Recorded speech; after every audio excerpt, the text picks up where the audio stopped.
back on your screen. Today I'm coming to you to talk to you about diabetes. I had diabetes ever since I was at my, I guess, early 20s. It is genetic. On my father's side of the family, they have diabetes really bad, and all of them are gone now. They left here at an early age because they wasn't taking care of themselves. Okay, today I'm 48 years old. I'm gonna tell you about what happened to me in December of last year. I was admitted to a hospital for DKA. If you don't know what that is, that's diabetic ketoacidosis. I was small while I was at work, and I checked my blood. I wasn't feeling good. I had been feeling good for like a week or two. So I'm thinking I could just manage it at home. I be being a nurse, you know, we are hard-headed. Nurses are hard-headed. So I didn't do a good job. But never to say that I was put in the hospital in ICU, and I stayed there.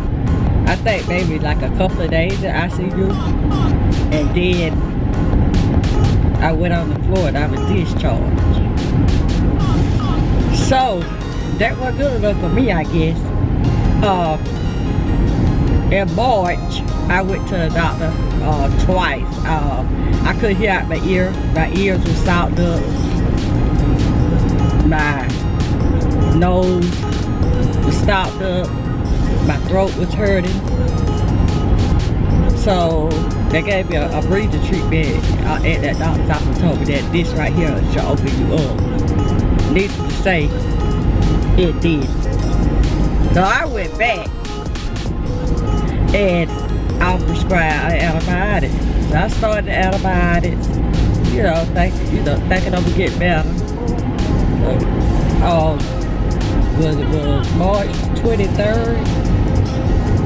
I woke up that morning, like mid-morning, noonish, I suppose. I had my granddaughter, it was just me and her in the house by herself. I woke up and I got up out of the bed and I fell. I was like, ooh. Told my granddaughter, I said, darling, I don't fail. I'm thinking that because I had the sinus infection, it was vertigo. And if you don't know what vertigo is, that's dizziness. And if you have I had an ear infection also. So if you have an ear infection, you get those things. You get dizzy and you're off balance, whatever. So I got up again and I fell again. This time it's just like I toppled over there. The foot of my bed. At the foot of my bed, I have a chest there. Turning over there, I almost like to hit my head. It was a hard fall. I was like, darn. I just keep falling. I was telling my granddaughter. So, needless to say, she asked for something. I went into the kitchen. I do remember going into the kitchen and giving her something. And I went back to bed. I was fussing at her. I said, Grandma don't feel good now. You got to leave me alone. You got to sit here and watch YouTube and be finished with it. Well, my daughter's working and she was actually supposed to get off at 3 o'clock. Y'all, I never know when 3 o'clock came. 3 o'clock that evening. She said, my daughter said she started calling the house at 3:30. She couldn't get no answer. She said she called my mama. That said she heard from me. Told her no. I was on the floor, unconscious. I guess she started calling at 3:30. She said she got there at 7 o'clock. I was unconscious. She said my granddaughter came running to the door, crying.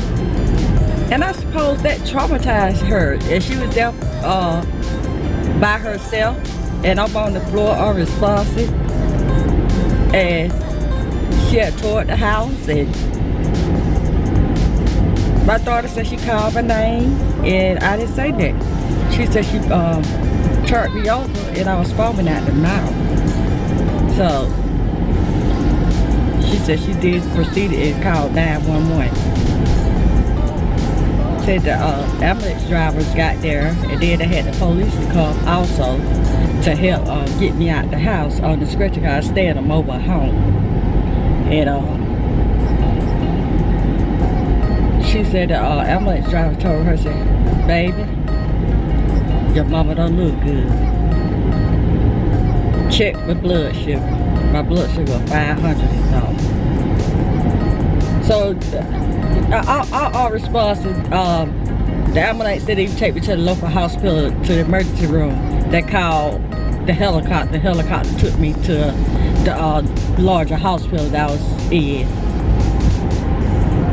Needless to say, you would think I knew that I had ate anything and I was drinking. I had took my medicine and all, but when you're diabetic and you have infection, and every day I had ear infection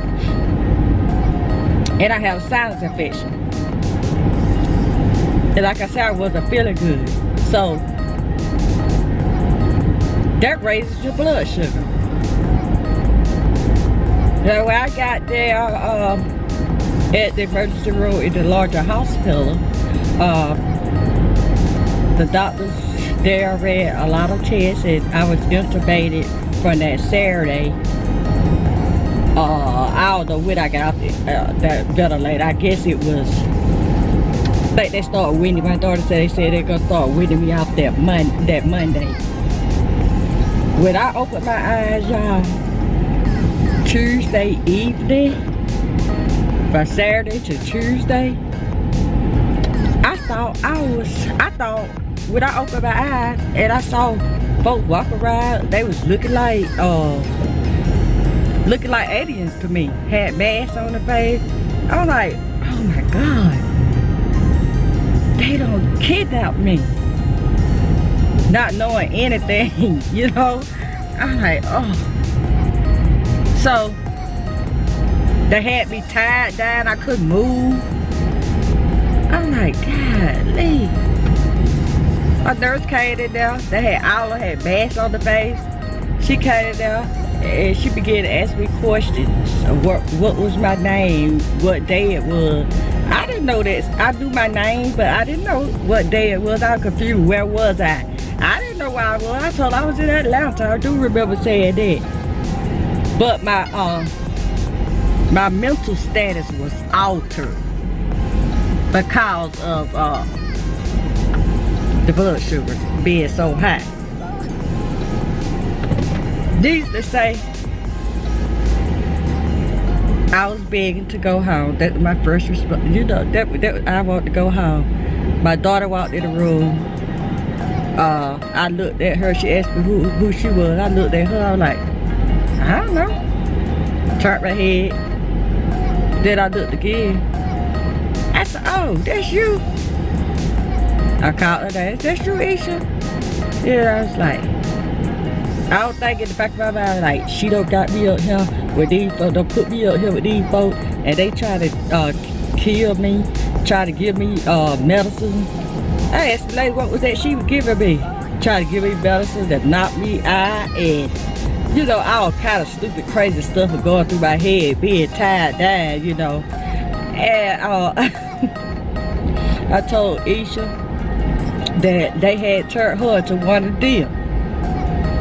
But needless to say, from that day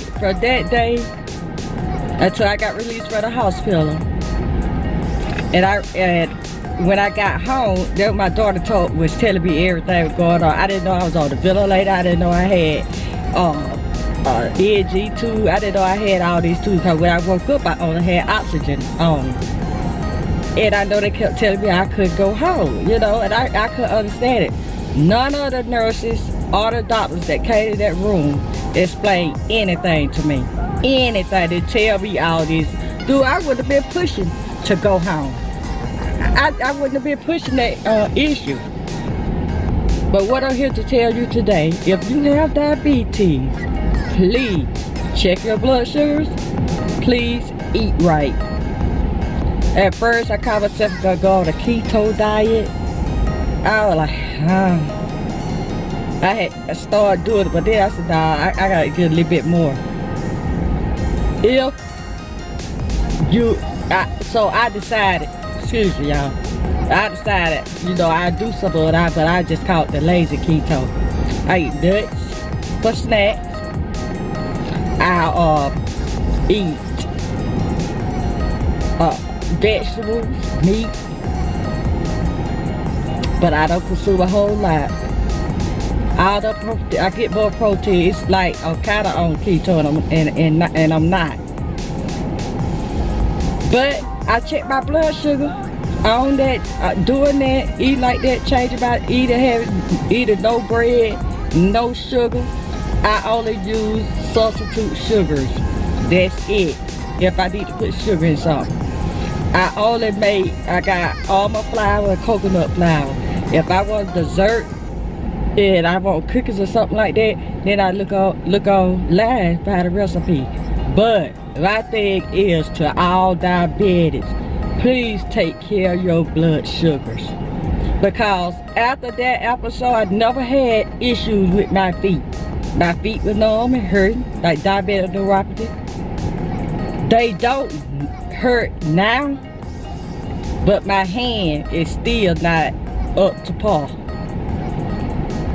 So I'll tell you, take care of yourself, check your blood sugar daily, stop eating bread, anything white, stop eating it. Anything white, stop eating it. It's not good for you. And no sugars. Use sugar substitute if you need some. Even the natural sweets, like I'm craving watermelon so bad, I want some so bad, I might get my piece, but I'll try to keep my carbs 20 or below.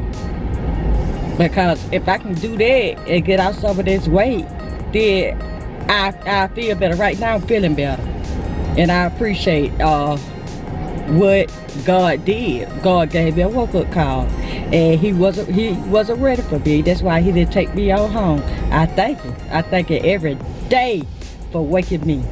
And when I think back on what was going on with me, I mean, I could have been dead. I could have been gone.